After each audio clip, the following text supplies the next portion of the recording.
What Japanese car manufacturer was named after 50 bells and was game enough to take on the small to medium car market from 1963 to 1973? It was Isuzu, and the mighty little car was the Bullet. From grocery getter through to a race car, and you'll see more on this week's episode of Classic Restos. G'day, I'm Fletch, and on this week's episode of the show, I have travelled to the western suburbs of Sydney here in New South Wales, as it's time to showcase some automotive durability from Japan. Yes, this week's episode, it showcases classic Japanese vehicles. How cool is this? These Japanese display days, well, they don't come along all that often. So when they do, well, that gives me even more reason to want to bang on about it. It's time now. Welcome to the Isuzu Car Club of Australia's 50th anniversary event. Here on the grounds of Linnwood House, a leafy backdrop sets the scene. There is no doubt whatsoever that automotive quality from Japan over decades has embossed a footprint legacy, larger than a sumo. Not only here in Australia, but the rest of the world has copped it as well. Today it's about classic Isuzu and of course the people. This is the 50th anniversary. The Isuzu Car Club started in 1968, making this car club one of the most senior in the country. There are just 43 members. There are 5 life members, and another 8 people will become members today from simply bringing their Isuzu along. This club, like most, but more so because of its size, is about mates helping mates, assisting with parts, and even working in conjunction with the Bullet Car Club of Victoria and the Old School Japanese Car Club in Queensland. It's about keeping what's left of these mighty Isuzu cars on the road, providing access to the New South Wales Conditional Registration Scheme, through to ensuring that members are aware of suitable insurance, like a leader, such as Shannon's. 35 classic Isuzus enjoy New South Wales conditional registration through this club. 19 of these cars are owned by the Smith family, 3 brothers who have been Isuzu enthusiasts all of their lives. Well, it started with me with my father. He was a truck driver, an owner driver. He bought a 1960 model prime mover in 1963. And then in January 1965, I bought an Isuzu Wasp. I used to buy fruit and vegetables from the Haymarket in Sydney and sell them by the bucket around Mount Druitt and Blacktown of a weekend and after work. Then in 1966, after not going to Vietnam, I bought a heavy truck, a 1960 model Isuzu, the same as my father's. And I was doing interstate at that time. I had a 24-foot tray on it and a lazy axle. Then January 1967, I bought a new Bullet, a great little car. Then I was part of the club when it started in 1968. We're here today with our 50th anniversary celebrations. And I had 4 younger brothers at the time, and as they got their driver's licence, they bought Bullets. 3 of them are in the club here now, you know, so it's been a great social thing.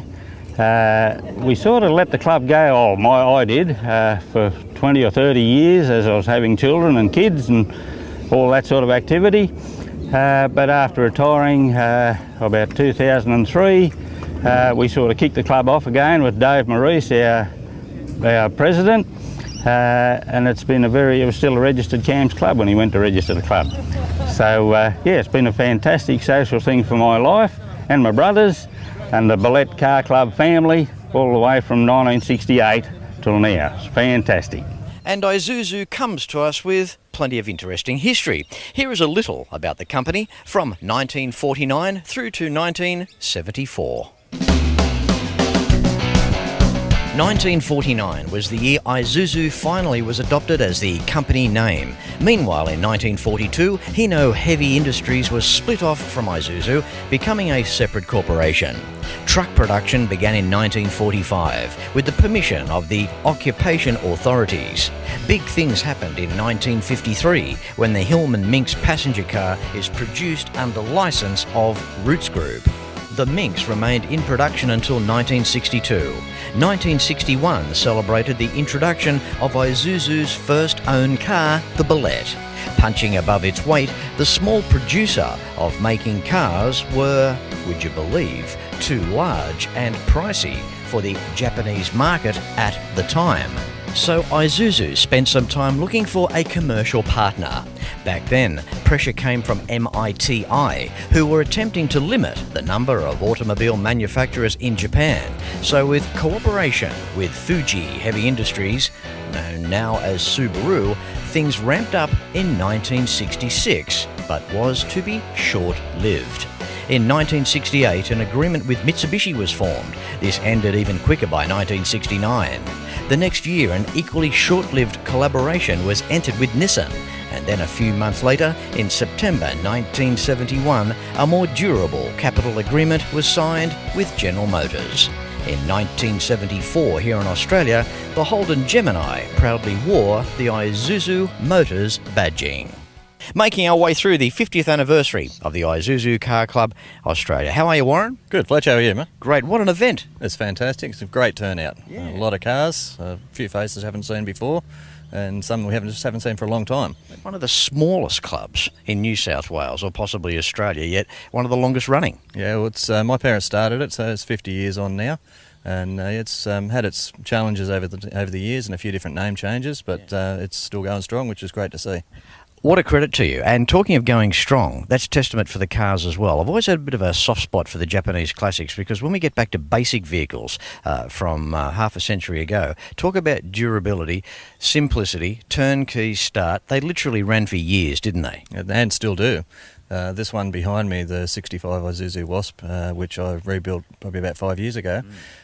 Just concerned about parts availability. I left a few things alone. So the gearbox and the diff, all I did was change the oil.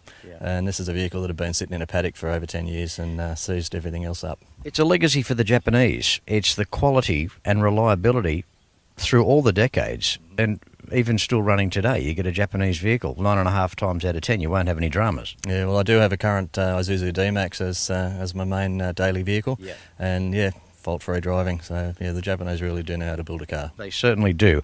Speaking of the Wasp, now I wanted to start with you first because you learn as you go with these Isuzu cars.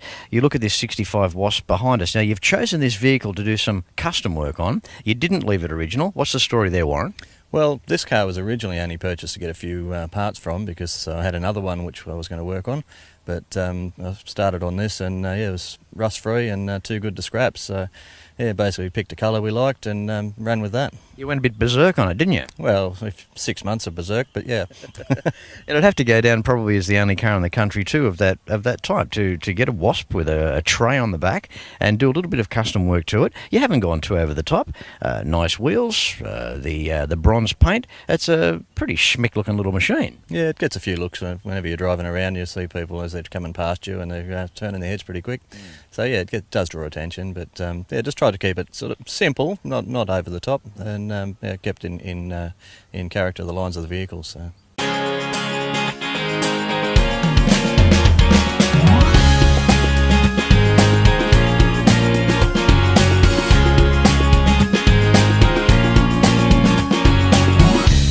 Warren, great catching up with you. Like I said first off the rank here, thought we'd pick on you. A little bit different. Not only is it a tray top, and it's a Wasp, and it's a 1965 model, but also the touch of Warren that you've given this vehicle, mate. So thank you very much. No worries, Fletch. Thank you. How can you go past an original car with plastic on the door trims? It always does it for me. How you doing, Graham? Good, Fletch. Good, mate. This is an incredible 1965 Bullet. Tell us a story here. It belonged to a relative of my wife's. It had sat in a garage for many years, driven very, very little. It's got 8,800 miles since brand new. It sat in a shed for a long time. It hadn't been registered for 30 years, and I've finally got it back on the road now and polished it up, as you can see, and left everything as it is. Talk about winding the clock back, and that interior, the original seats, Graham, that's amazing.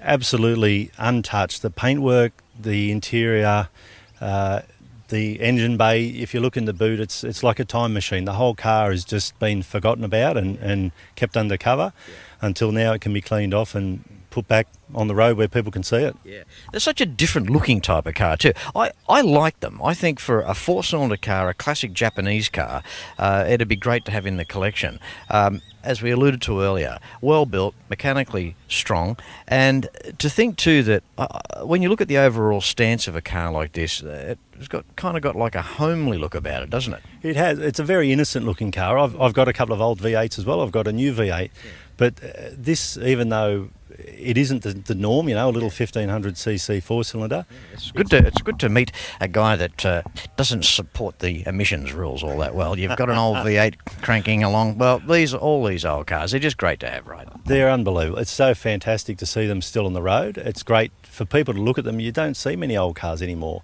So the public get to see them, and the new rules with the logbook trial is fantastic because we can get these cars out, and you see all the cars we've got here today.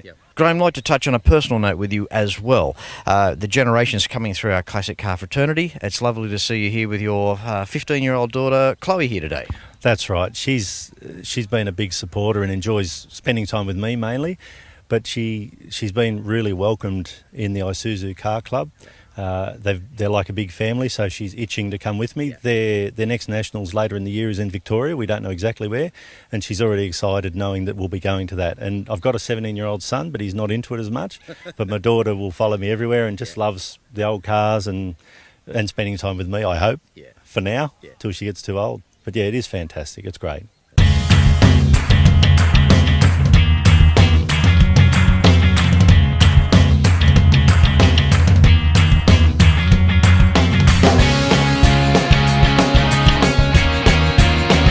All right, mate, thank you so much for bringing this car along. It's going to be hard to top here today, but then again, there's different categories here on the paddock.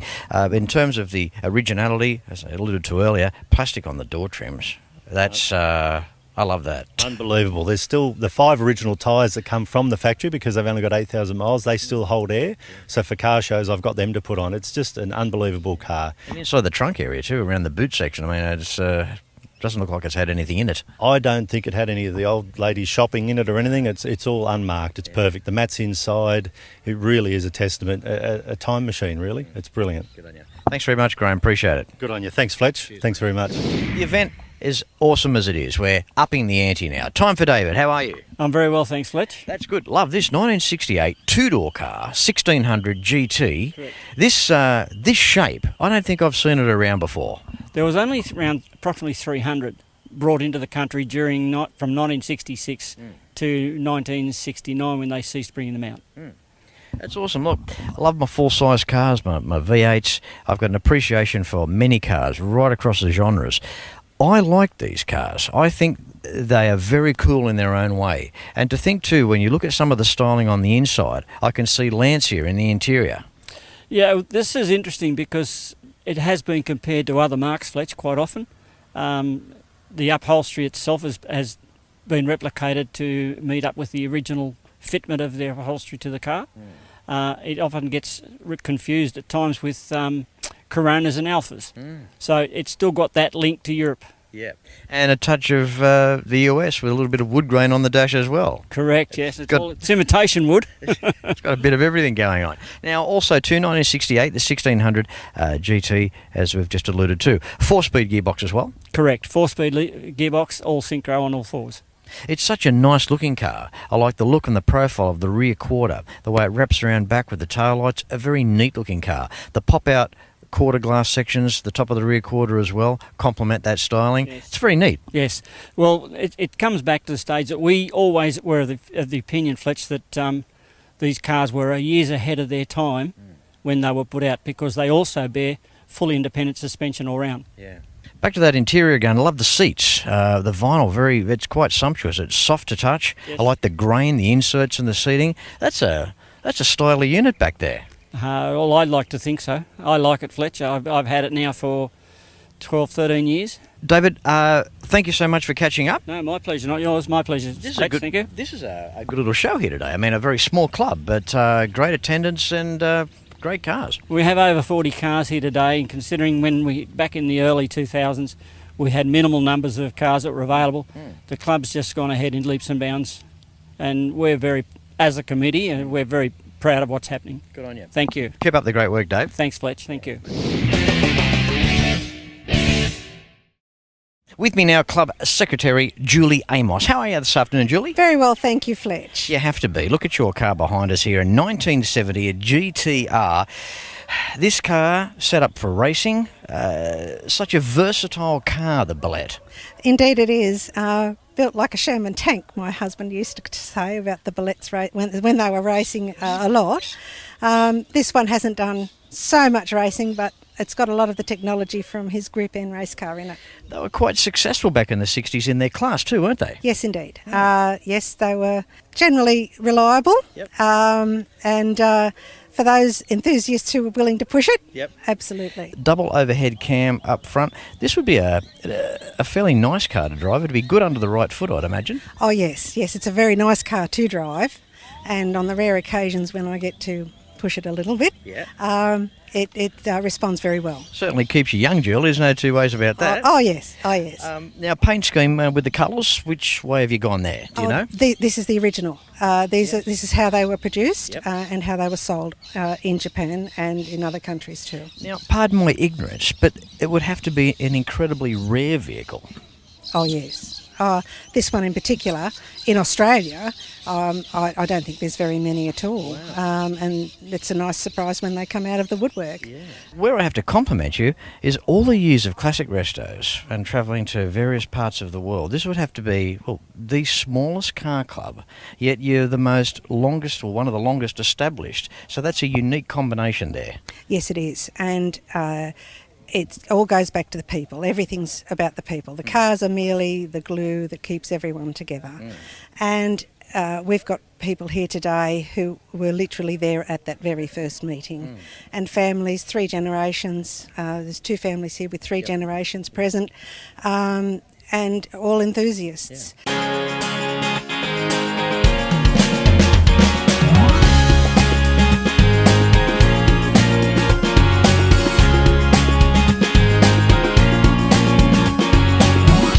Julie, thank you so much for your time this afternoon. Thank you, Fletch. It's been a pleasure. My word, and love your car. It's awesome. Thank you. Okay, Tom, give us the rundown on the mechanical specs. Well, Fletch, it's an interesting car. It's a 4-cylinder 1600 and it's 120 horsepower. It's got a 4-speed close ratio gearbox, all alloy, limited slip diff, and it's got 1 RP wheels. Really lovely devices. Right. The car essentially was designed to do 120 miles an hour, and that's what it does. In fact, it's a bit more than that. And I think that this was a really advanced car back in the 60s, early 60s when they designed it. This is the last of them. It's a car which essentially it ran for 11 years from the beginning to end. This is the last example of that. And it was probably the penultimate sort of fast bullet. And from here on they went and they raced Geminis and other things. So. They were the real underdog, weren't they? They were, but in Japan, where they raced them, they were very successful. They won the 1966 Japan Grand Prix.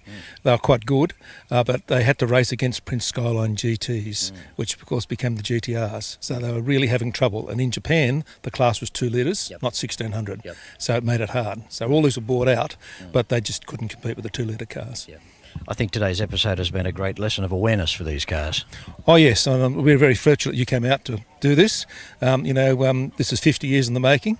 Here we are, and Isuzu cars have been somewhat of an underdog. I raced them for 20 or 30 years, in fact for probably 50 years if I think about it.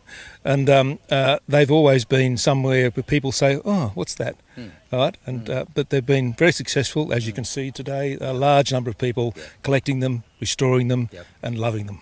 And as you know, the Geminis were powered by Isuzu, 1975 model, a TX Gemini, Ridgy-Dig, original car. How are you, Michael? Good, Fletch, how are you? Good, mate. Where'd you find this little gem? Just got it off a friend when I was at TAFE, and I believe it was his grandmother's car. Yeah. And he wanted to do it up, and he asked me to go in halves with him and then he decided he didn't want it at all. So I said I'll take it, and I've had it ever since. Not too many left like this, Michael. No. This is pretty standard. It's automatic. As you see it, is exactly how I bought it. They're a tough little unit, aren't they? Yeah, they are. They're pretty reliable. Now, back in 1975, the way the TV ads went were you and I and Gemini, ooh. Now, that's how the ad went, right? Yep. Yeah, now, I don't profess to sing. And after that, well, you know that I can't. But that's how the advertising went, and it worked. It did, yeah. I don't think I was born in 73, so I wasn't around, but I've seen them, and you were sitting there gnawing on your rusk, yes. and you remember that soundtrack, don't you? I do, yes.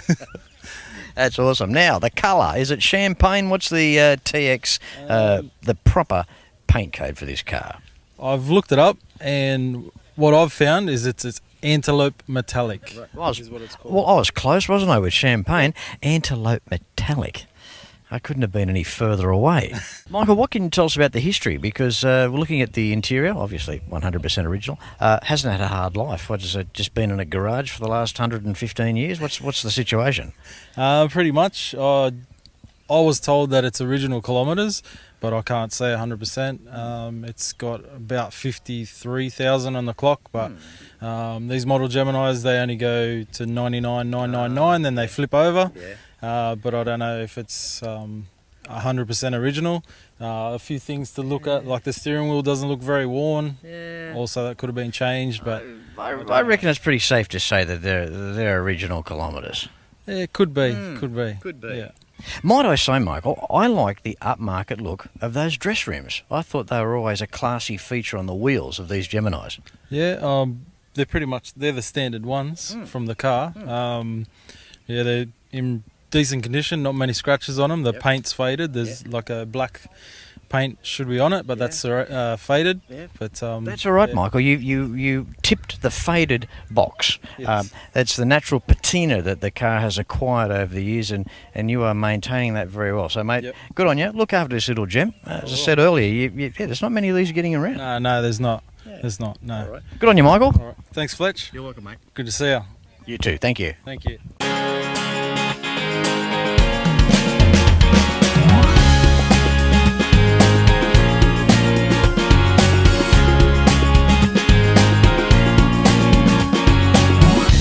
Well, there you have it. What a cool little show this was. Just some of the Isuzu Car Club of Australia's 50th anniversary event here in Guildford in New South Wales. And you've seen it first on Classic Restos. Until next week, no matter where you're watching Classic Restos from, please ride and drive safe. I'm Fletch, and I thank you very much for watching.